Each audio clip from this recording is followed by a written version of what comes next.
What up mga solid subscribers, no? So ngayon guys, manonood tayo ng mga updates po sa ating mahalima, no? So very big shoutout po kay Miss O, no? Sa kanya po itong video na to, no? So ito guys, na medyo naging ano lang ako sa topic na to talaga as in, no?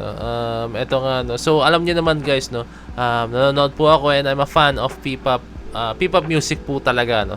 Pinapakinggan ko yan, ginagawa ko na reaction video, no? So ang purpose ko naman talaga guys is para kahit paano guys is makapaghatid ako ng mensahe po sa mga fandom, sa mga P-pop fans guys, and sa lahat ng fans guys, no, na kailangan may mga gawin tayong bagay na hindi tayo makakaapekto po sa iba, no, since yun nga, since gamitin ko na rin yung platform ko para makapag-influence tayo ng mga tao na itigil po yung mga ganong klaseng gawain, no. So tara, panoorin natin to guys kasi medyo ano to, no. Tara, let's go. Walis, sinadyang tunguhin ang SB19 simula at wakas experience para lang magpapansin.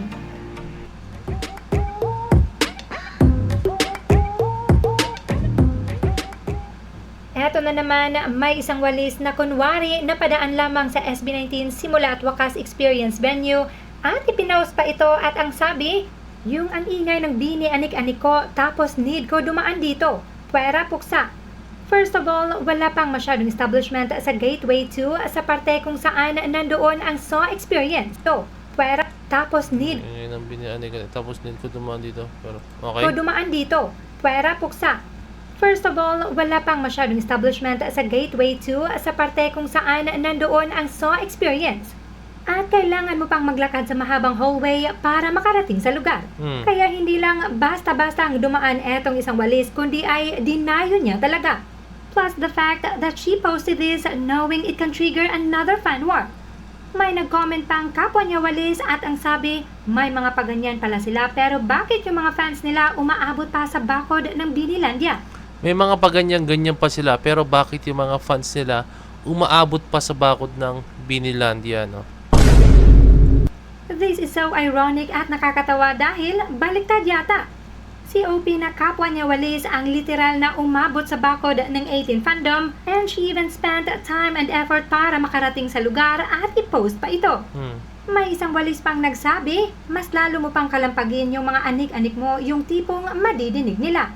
Agad naman itong pinuksa ng 18 at ang sabi, hindi nyo mai-experience yan sa management nyo kasi never kayong tinrato ng tama. Plus, nobody cares sa low quality anik-anik mo. 18 yan, mataas standards niyan sa merch para mapansin ka. Solid nun, solid na. So, ito kasi yung hirap sa atin guys, no? Ito yung nakikita kong mali sa ibang mga, hindi ko nila lahat sa ibang mga fans, no? Bakit natin kino-compare yung mga bagay na alam naman natin na dapat hindi po i-compare, diba guys, no? Alam niyo yun, no? Hindi naman dapat i-compare yung mga ganito. Ay, dapat ganito yan kasi nga yung gantong P-pop, ganito yung ginagawa nila. Dapat ganyan din gawin nyo, no? Kami nga, mas higit kami sa inyo kasi sa amin ganito, no? Diba guys, yung mga ganun nangyayari po talaga, no? So, nakakainis lang, no? Nakaka-dismaya, no? Na hanggang ngayon, up until now, meron pa rin po talaga ganito. So, hindi may iwasan yun, no? Hindi may iwasan yun as long as meron mga ganitong klaseng mga fans na yun nga, yung ginagamit na term is bumabakod, no? 'Di ba? Yung event na yan is para sa mga, syempre sa mga fans ng SB19, pero kung gagawa ka ng, hindi ko guys nilalahat, hindi ko nilalahat, and hindi ko naman sinasabi guys na ganito rin yung, ganito talaga yung mga dun sa fandom na yun guys, no? Sadyang meron lang talaga mga fans na, alam mo yun, hindi nila alam kung paano lumugar, hindi nila alam kung paano umasal lang tama po talaga, no?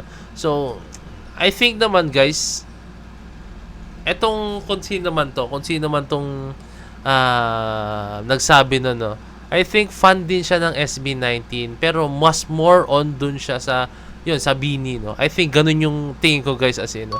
Kasi hindi ka mapadpad dun guys, hindi ka magbubuhos ng oras na pumunta ron, mag-feature dun kung hindi ka rin manonood mismo ng event ng SB19, no? Or kung mismong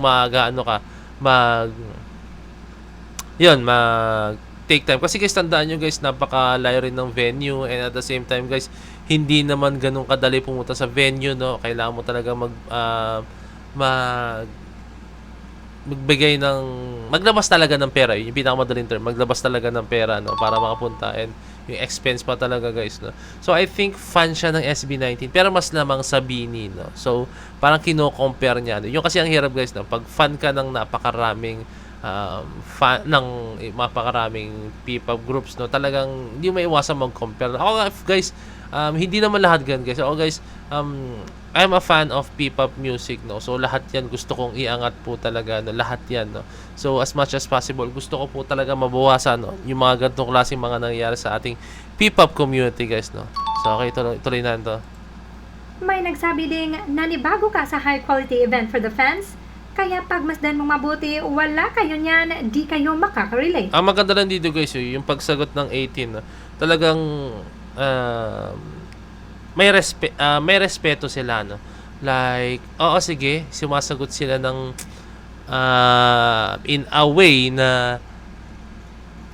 na sumasagot mismo ron sa basher, no. Pero sumasagot sila in a good way po talaga, guys, no. Hindi yun to the point na magsasabi rin sila ng mga blah blah blah blah, mga tapos may mga kung ano-ano pa man, no. Talaga sila in a good way sila nag-ano. At heto pa, say ng isang walis, di ba amoy efficacent oil? Ingat ka, baka puksain ka ng mga yan. Grabe pa naman inggit sa katawan niya. Medyo ano to, Di ba amoy efficacent oil? Char, ingat ka, baka puksain ka ng mga yan. Grabe pa naman. Una, ano bang kaiinggitan? Yun bang sunod-sunod na mga issue at reklamo ng mga kapwa new fans at casuals sa concerts maging sa mga idols ninyo? Pangalawa, di bali ng amoy efficacent oil kaysa naman amoy putok na maging idols ninyo ay nagre-reklamo na. In fact, naging trademark na ninyo yan na pati ang casuals ay nagre-remind na sa inyo. Tulad na lang nitong comment sa Aurora Music Festival na ang sabi, bukas mag-deodorant or tawas kayo blooms, ang aasim nyo na, gugulan nyo pa, tulak ng tulak. Kaya kong tiisin yung magulo, yung maasim hindi ko kaya. I will get hate for this but I don't care. Kaya ayan, kung ayaw nyong mapuksa, huwag nyong simulan. Kayo lang talaga yung walis na imbes maglinis ay heto, pakalat-kalat. Yun, balik tayo dun sa topic na yun. Kung wala ka lang din magandang gagawin, no, sana hindi mo na lang po tinuloy, no. Kasi hindi ko makita yung pinaka. Actually, kanina ko pa iniisip, mapansin nyo sa akin na parang may question mark sa akin, guys, no. Hanggang ngayon iniisip ko kung ano yung purpose, ano yung gusto niyang ipalabas, bakit niya ginawa yun, or bakit, kahit hindi mismo sa moment na yun, no, kahit ibang mga fans, no, bakit may mga fans na gustong gawin yung mga bagay na yun. Okay, sige, madedefend mo yung idol mo, like, no, pero hindi ko ma-imagine, guys, bakit nila gagawin yun na alam nilang makaka-apekto yun sa fandom nila, at the same time makaka-apekto yun sa image mismo na sinusuportahan nilang P-pop group, no, 'di ba, no? So, 'di ba? Kasi kung meron kang respeto, kung meron kang sapat na knowledge sa mga bagay-bagay, no, hindi mo gagawin yan, guys, eh. Hindi mo gagawin yan talaga as in, no. Pero sa nakikita ko, no, I think mga fans na pangit man yung term, pero sila yung mga fans na medyo ignorante pa sa mga bagay-bagay, no. Pero baka sila pa yung mga fans na, alam mo yun, mga bata-bata pa, like akala nila tama yung ganito, no, baka mga ganun, no. Kasi ewan ko, hindi ko naman lahat ng bata ganyan, no. Meron naman mga bata na sobrang matured na po mag-isip, no.